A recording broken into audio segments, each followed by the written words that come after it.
Selamat pagi buat kita semuanya. Mohon maaf ini Pak ya, kita mengganggu karena berhubung kita ada tugas dari calon guru penggerak, khususnya di bagian pengambilan keputusan ya Pak ya. Nah kan kadang-kadang ada kita kasus ya, ada mengandung dilema etika, ada bujukan moral ya Pak ya. Ini mungkin semua orang menghadapi ini ya. Jadi kita mau berbagi nih, mau minta ilmu dari Bapak ini, cara-cara pengambilan keputusan di dua kasus ini, dilema etika dan bujukan moral. Ini Pak, pertanyaannya kira-kira bagaimana cara Bapak mengidentifikasi kasus itu dilema etika atau bujukan moral gitu Pak? Ya, baik, terima kasih. Selamat pagi semuanya. Memang di setiap instansi, setiap organisasi itu pasti ada, apalagi berkaitan dengan pimpinan menghadapi masalah-masalah yang ada, terutama misalkan di sekolah ya. Berkaitan dengan dilema etika dan bujukan moral itu, kita akan mengetahui ada peraturan, ada etika, kadang tidak sejalan. Menurut peraturan seperti apa, menurut etika seperti apa. Memang kita ini orang timur itu mengedepankan etika, jadi mengedepankan etika tapi tidak bertentangan, tidak bertentangan dengan peraturan perundang-undangan. Contoh aturannya seperti apa, menurut etika seperti apa. Contoh kasus sedikit, misalkan kita dalam rapat penentuan kenaikan kelas, contoh kecil itu, penentuan kenaikan kelas, misalkan secara aturan ini anak misalkan alpanya 6. Misalkan kita udah menentukan di peraturan akademi itu kalau anak alpanya 6 nggak bisa naik kelas, gitu kan. Ini anak nilainya misalkan kurang. Nah, terus ada berbagai macam masukan, Pak, ini anak yatim, Pak, ini anak ini, Pak, ini anak berbagai itu. Jadi antara misalkan apa namanya aturan yang ada dengan kasihan di situ ada. Contoh kecil itu kan, contoh kecil. Akhirnya ya karena kita berdasarkan musyawarah mufakat, rapat dewan guru namanya juga, maka kita ambil oke lah kalau begitu ini anak bisa naik dengan catatan apa kan gitu. Nah ini salah satu contoh kecil apa namanya yang kita hadapi. Nah itu secara misalkan dengan peserta didik. Yang kedua ini Pak, nah tadi sudah banyak penjelasan Bapak, sebenarnya Bapak ini udah menjawab sebenarnya di sini ini nggak apa-apa sih Pak. Ini bagaimana Pak menjalankan keputusan di dalam sekolah, apabila kepentingan itu kepentingan dua ada benar-benar, kadang-kadang ada ya, bagaimana cara kita mengambil keputusannya apabila mempunyai kepentingan dua, ini benar-benar dan mengandung nilai-nilai kebajikan gitu, diperhadapkan dengan dua kasus yang benar-benar gitu. Baik, jadi kalau hal ini kita tentu ambil skala prioritas. Skala prioritas, mana yang lebih penting, mana yang lebih utama, dan efeknya mana yang lebih besar. Itu jadi seperti itu barangkali ya. Jadi kita ambil skala prioritas yang menyangkut kepentingan yang lebih banyak dan misalkan bedanya tipis-tipis gitu ya, tapi tetap aja karena kita harus mengambil keputusan, nggak bisa laksanakan dua-duanya misalkan ya. Nah berarti kan harus salah satu. Nah, di situ ambil yang skala prioritas, akan menjadikan efek yang lebih besar di dalam organisasi itu, dalam sekolah itu, kemudian bukan kepentingan yang memang lebih besar kepentingannya untuk umum, khususnya stakeholder yang ada di sekolah ini. Terus kalau langkah-langkah atau prosedurnya gimana Pak? Ya kita kan punya aturan akademik, punya SOP, jadi standar operasional prosedur di semua lini. Contoh di guru BK kalau ada kasus ini seperti apa, misalkan ya, kalau misalkan di kepegawaian kalau ada seperti ini harus seperti apa. Nah ikuti itu semua, itu langkah-langkahnya seperti itu. Oke baik Pak, terima kasih Pak. Iya, selanjutnya untuk pada saat pengambilan keputusan terhadap kasus-kasus dilema etika ya Pak ya, itu hal apa saja sih yang Bapak lakukan dan anggap itu efektif gitu? Biasanya kan dalam dilema etika itu suka ada gap ya Pak, artinya adalah hal yang bertentangan sama kita gitu. Ya, jadi yang pertama tentunya setelah adanya sebuah ibaratkannya kasus ibaratnya dilema itu ibaratnya kasus, kita identifikasi dulu kita cross check dulu. Kan yang namanya pimpinan pasti laporan itu banyak. Dari A, dari B, dari C dan segala macam gitu ya. Jangan asal langsung ditelan, tetapi cross check terlebih dahulu. Tanya dulu kepada pihak-pihak yang menurut kita itu dia bisa tahu atau dia mungkin mengetahui sedikit tentang hal itu. Nah, setelah itu kita saya misalkan itu tidak mengambil keputusan sendiri, tidak, tetapi kan kita di sekolah itu kan tim, bekerja dengan tim, ada tim manajemen, kemudian ada dibantu di bagian tata usaha, kebagian segala macam. Artinya dengan teman-teman tim itu kita bermusyawarah bagaimana caranya supaya hal ini bisa terselesaikan, bisa terpecahkan masalah-masalah tersebut, begitu. Sebab apa? Ya namanya pemikiran sendiri dengan beberapa orang banyak itu pasti beda. Dengan adanya masukan dari A, masukan dari B, masukan dari C, itu kita akan membuka jalan yang terbaik untuk pengambilan keputusan. Oke, untuk dalam pengambilan keputusan itu biasanya tantangan yang selama kepemimpinan Bapak di dalam sekolah itu boleh berbagi nggak Pak? Maksudnya tantangan yang Bapak hadapi apa?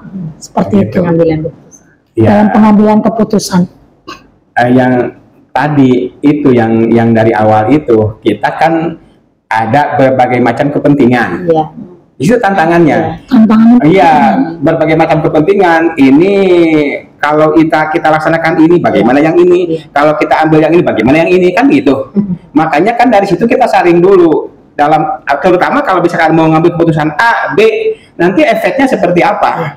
Ya contoh kecil misalkan. Saya datang ke sini, tanya, di sini ada learning management system nggak? LMS? Belum Pak, kita di sini baru pakai yang biasa, yang umum-umum aja. Tidak ada satu LMS yang kita pakai secara utuh gitu ya. Nah, akhirnya kan oke lah kalau begitu saya ambil keputusan untuk menggunakan salah satu dari LMS tersebut. Pada saat penerapannya ada aja kan, yang ini begini. Akhirnya ya terjadilah kendala seperti kemarin. Nah itu salah satu yang sudah pernah saya ini di sini gitu ya. Akhirnya kan Pak begini, oke, mendengar A, mendengar B, mendengar C gitu kan. Ya udah sekarang begini saja kan begitu. Kita ambil jalan tengah biar semuanya selamat. Karena belajar, kemudian proses ujian, proses segala macam terlaksana dengan baik, gurunya juga tidak terbebani. Gitu. Terima kasih. Baik Pak, terima kasih. Pertanyaan dari saya, apakah dalam pengambilan keputusan ini ada dalam menyelesaikannya Bapak ada jadwal tertentu atau langsung hari H itu juga Bapak selesaikan? Melihat dari urgensinya, Bu. Kalau kita bikin ini ada masalah gini kan, kita buat jadwal dulu. Kapan kalau begitu? Ya, jadi kita urgensinya dulu gitu ya. Kecuali misalkan ini ada beberapa hal ini berkaitan dengan program misalkan. Oh ini begini. Waduh, bagaimana ya? Nah itu baru. Sekarang kita ini dulu, baru ini, begitu. Tapi kalau misalkan memang itu sangat penting, urgen, ya harus lakukan itu. Misalnya berkaitan dengan peserta didik, berkaitan dengan guru, berkaitan dengan apa segala macam yang ada di sekolah ini. Nah, pertama itu urgensinya. Kalau kita buat jadwal dulu, takutnya kita buat jadwal pada ini yang penting, karena penting ini dikebelakangkan. Padahal ini akan mempengaruhi banyak hal gitu ya. Yang lain-lainnya gitu. Baik Pak, berarti melihat urgensinya ya Pak. Urgensinya dilihat dulu gitu. Kalau kita bikin jadwal, kecuali kalau yang memang sudah ada program. Ya kan, kalau memang udah ada program itu memang udah ada schedule-nya gitu, dari misalkan di semester 1, semester 2 itu kan lain. Tetapi kalau menghadapi dilema permasalahan, kita buat jadwal dulu tanpa melihat kepentingan, urgensi dan efeknya. Nah itu menurut saya kurang pas gitu ya. Efektif. Ada lagi Pak pertanyaan dari saya, adakah seseorang atau faktor yang membuat Bapak itu jadi mudah dalam hal pengambilan keputusan di kasus dilema etika? Mungkin Bapak punya asisten pribadi atau bisikan spiritual gitu. Kalau seperti itu enggak. Oh, tidak. Ya, kalau seperti itu enggak. Makanya saya bilang tadi, ini kerja kita kerja tim. Artinya kalau saya permasalahannya dengan guru masalah kurikulum pasti ke wakil kurikulum.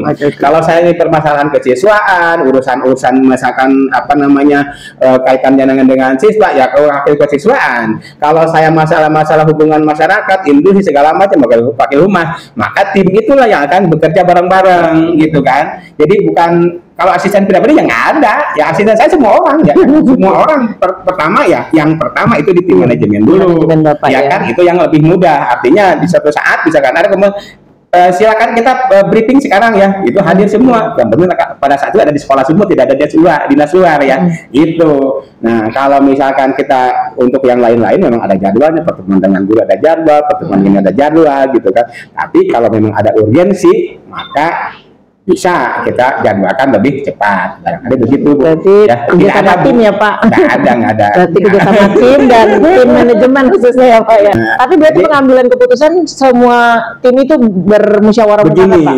Kalau urgensinya misalkan ini sangat harus cepat, kita langsung ke orang yang bisa membantu itu adalah bagian apa gitu ya, dari berbagai bagian ini. Nggak perlu bukan semuanya perlu. Nah tapi kalau seandainya memang ini ada jeda waktu dengan banyak orang yang memberikan masukan akan lebih bagus. Tapi misalkan begini, tuh di sana ada kejadian ini berkaitan dengan siapa ini? Oh dengan kesiswaan, langsung panggil tim kesiswaan, langsung panggil TPPK kan begitu. Nah itu gitu ya. Itu.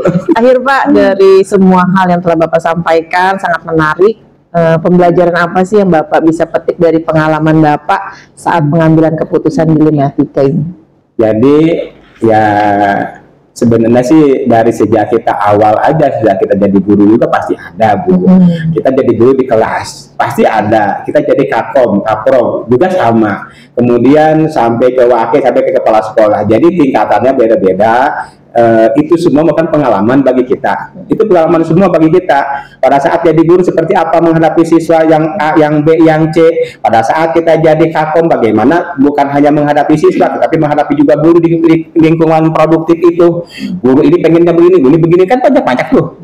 Kalau si ini dikasih jamnya ini, wah bagaimana sih gitu kan? Itu mentang-mentang dia dekat sama yang ini, apa yang dia minta dikasih kan begitu. Nah itu kan dilema itu mengambil keputusan. Itu pengalaman.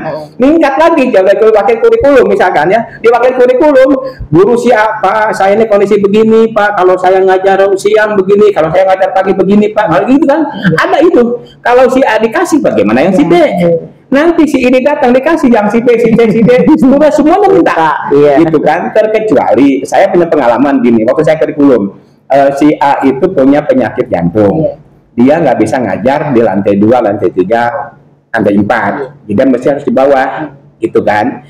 Kemudian ada juga Pak setiap hari jam segini saya jadwal terapi, otomatis kan hal seperti itu kita ya tadi kan antara aturan dengan kesetiaan dengan apa namanya kasihan dengan teman gitu kan. Nah di situ kita pertimbangkan. Tetapi kalau ada ya secara kasar nih ada guru yang lain, Bapak kalau misalkan Pak si itu bisa begini, si itu bisa kosong tengah jam ini buat terapi, kok saya enggak, Bapak mau sakit jantung kayak gitu.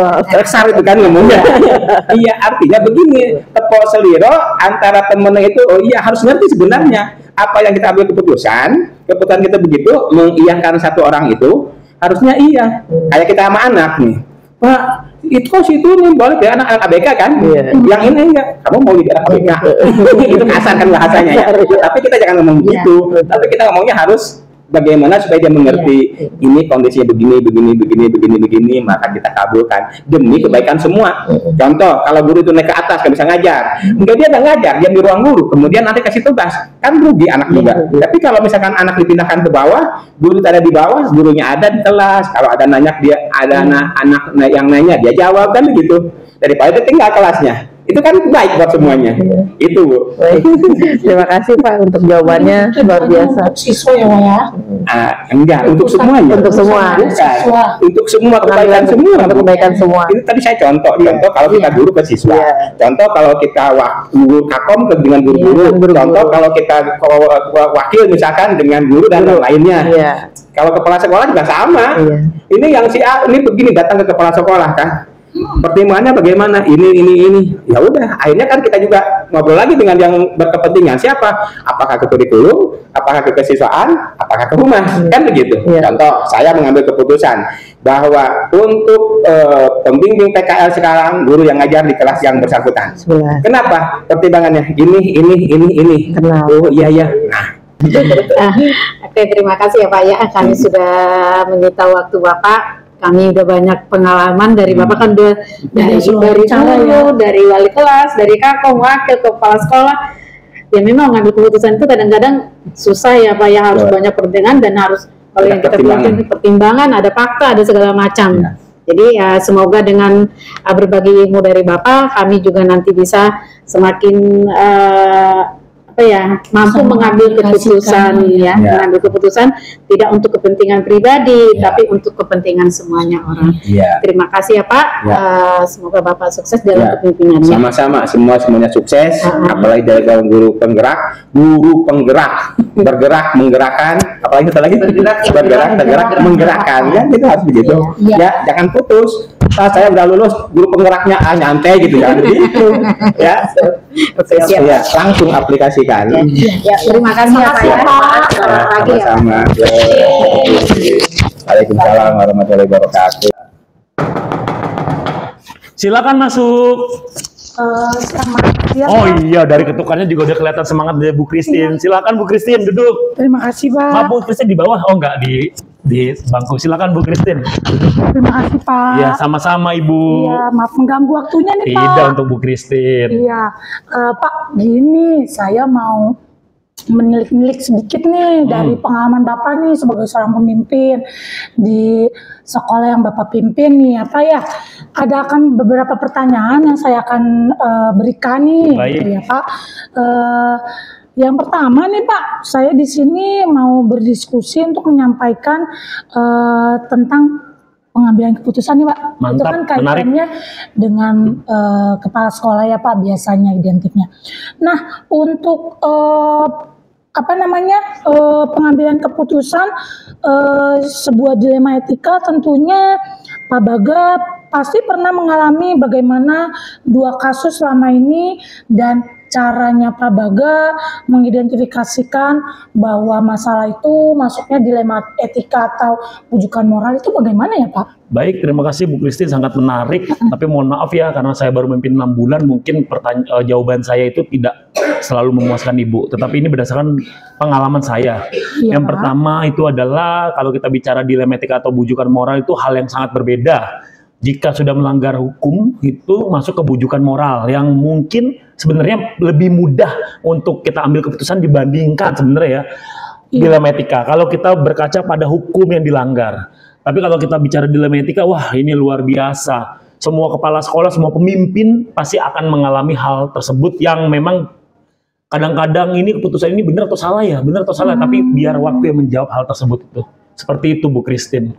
Oh, selanjutnya untuk langkah-langkah ketika Bapak menghadapi dua kasus yang sama-sama baik, tapi kan itu bertanggung jawab ya Pak, harus bertanggung jawab, itu bagaimana Pak langkah-langkahnya Pak Baga? Baik, terima kasih Bu Christine. Langkah-langkah biasanya kalau ada kasus yang terkait dengan dilema etika ini, saya mencoba untuk mempelajari dengan sesama kasus tersebut. Saya tidak akan mempercayai satu pihak. Tapi jika ada beberapa pihak, saya akan mendengarkan semua pihak tersebut. Saya ajak dialog, kita coba brainstorming apa yang memang kita bisa hasilkan dari dialog tersebut. Dan yang paling penting adalah keputusan tersebut harus melalui keputusan yang bertanggung jawab, di mana kita harus berpihak pada murid dan ada nilai-nilai kebajikan yang tertera di dalam situ. Seperti itu Bu Christine. Oke, pada saat menghadapi kasus dilema etika nih Pak ya? Baik. Perihal benar dan benar, pasti Bapak pernah merasakan di dalam masa kepemimpinannya Bapak nih. Sangat. Nah, untuk sebuah pengambilan keputusannya Bapak itu bisa dikategorikan efektif lah. Itu apa yang Bapak lakukan ya? Baik, terima kasih. Kadang-kadang jika keputusan saya ini efektif, kadang-kadang waktu menjawab, wah ini harus diperbaiki. Seperti itu Bu Christine. Kalau kita bicara efektif berarti keputusan kita harus bisa dipertanggungjawabkan secara moral itu. Kalau sudah bisa dipertanggungjawabkan secara moral, itu sudah efektif menurut saya. Walaupun terlepas apakah memang berdampak atau tidak. Seperti itu, Ibu Christine. Atau benar atau salah, tetapi bukan, kita tidak bicara kalau ambil keputusan itu benar atau salah, tapi keputusan yang kita ambil harus bisa dipertanggungjawabkan secara moral, itu sudah efektif. Terus untuk masalah tantangan nih Pak, pasti Bapak mengalami kendala dong ya, atau gap-gap tersendiri dalam pengambilan keputusan yang Bapak ambil ketika Bapak melihat bahwa ini adalah sebuah paradigma nilai benar dan benar.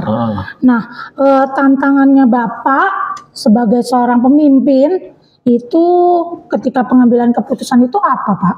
Baik, terima kasih. Kalau saya flashback ke pengambilan keputusan dalam etika, rata-rata itu tantangan saya adalah terkait dengan orang yang bersangkutan sendiri. Kadang-kadang saya merasa iba jika saya mengambil keputusan A.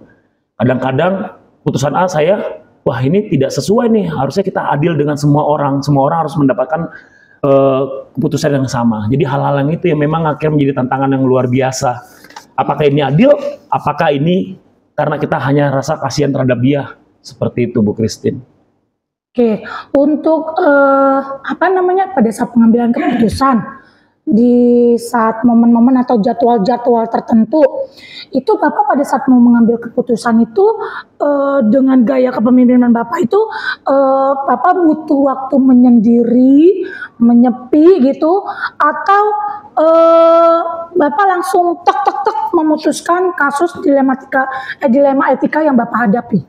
Baik, terima kasih Bu Christine. Saya biasa memutuskan itu harus sesuai dengan kasus by kasus. Jika ada kasus tertentu yang memang saya tidak perlu untuk memikirkan secara panjang, biasanya terkait bujukan moral, adanya gratifikasi langsung saya tolak. Tapi biasa kalau dilema etika umumnya itu saya tipenya harus berdialog dengan orang-orang terkait. Tidak bisa saya langsung mengambil keputusan secara spontan ataupun menyendiri, tidak. Saya biasanya mengajak dialog, kita coba berpikir, berdiskusi sehingga mendapatkan keputusan yang paling bertanggung jawab. Seperti itu Bu Christine. Dan itu efektif ya Pak? Menurut saya sih selama ini efektif Bu. Lebih baik saya ngobrol, diskusi dengan orang-orang terkait sehingga saya bisa mendapat pandangan yang bisa lebih luas. Seperti itu Bu Christine. Oke, luar biasa Pak. Untuk pertanyaan selanjutnya Pak Baga, mungkin ada faktor-faktor yang mempermudah Bapak pada saat pengambilan keputusan. Kalau boleh saya gali nih ya Pak, bukan mau melakukan intervensi ke Bapak, faktor-faktor apa aja sih Pak pada saat pengambilan keputusan dan itu baik dan bertanggung jawab gitu loh Pak. Baik, terima kasih Bu Christine. Kalau bicara faktor yang menyebabkan lebih memudahkan kita untuk mengambil keputusan itu adalah nilai-nilai kebajikan yang ada di dalam kasus tersebut. Kadang-kadang iya nilai-nilai kebajikan. Kadang dia melakukan kesalahan A. Cuman kita harus lihat lagi. Mungkin itu kesalahan yang memang tidak disengaja ataupun sengaja tapi tidak tahu. Sehingga kita harus gali lagi nilai-nilai kebajikan yang terbentuk oleh orang tersebut di dalam kasus ini. Seperti itu. Kita harus berstandar bahwa kita harus melihat kelebihannya, asetnya, bukan hanya kekurangan saja. Jadi kalau ada nilai kebajikan yang dimunculkan selama ini, itu memudahkan saya untuk mengambil keputusan. Oke, Bapak bukan melihat dari kasus itu aja, Bu. Berarti faktor yang mempengaruhinya itu adalah nilai kebajikan yang telah terkembang selama ini dari diri orang tersebut. Seperti itu, Bu Christine. Dan pertanyaan terakhir nih, Pak, di dalam diskusi kita nih, Pak. Tadi saya mendapat sedikit pelajaran yang saya petik dari wawancara yang saya lakukan itu perihal dilema etika menurut wacana pandangan Bapak itu apa sih Pak? Baik, terima kasih Bu Christine. Setelah kita berdialog, menurut saya berdasarkan hasil dialog kita, dilema etika itu adalah suatu pengambilan keputusan yang sama-sama benar secara moral tetapi bertentangan. Kita harus tahu bahwa setiap keputusan kita tidak akan menyenangkan semua orang. Pasti ada dampak baik dan buruknya. Tapi kita harus benar-benar berpihak pada murid, mengandung nilai kebajikan dan bertanggung jawab. Seperti itu Bu Christine. Wow, luar biasa sekali Pak Baga. Baik. Saya juga melihat memang kebijaksanaan Bapak dalam memimpin. Semoga apa yang terjadi diskusi ini itu menjadi pembelajaran saya juga ya Pak ya. Amin. Dalam menjajaki sebuah pengambilan keputusan ketika saya menjadi seorang pemimpin pembelajaran di kelas, Betul, Bu Pak, Christine. minimal. Terima kasih untuk waktu Sama-sama, yang Bu Bapak Christine. berikan. Mohon maaf Pak kalau ngeganggu waktunya. Semoga apa yang saya bisa serap menjadi pengalaman saya yang bermanfaat nanti ke depannya. Amin. Saya yakin Ibu menjadi pemimpin masa depan di pembelajaran baik di sekolah Ibu. Terima kasih Ya, Bu terima Christine. kasih Pak Tidak ada Bagaya. pantun Bu Christine. Cakep. Terima kasih.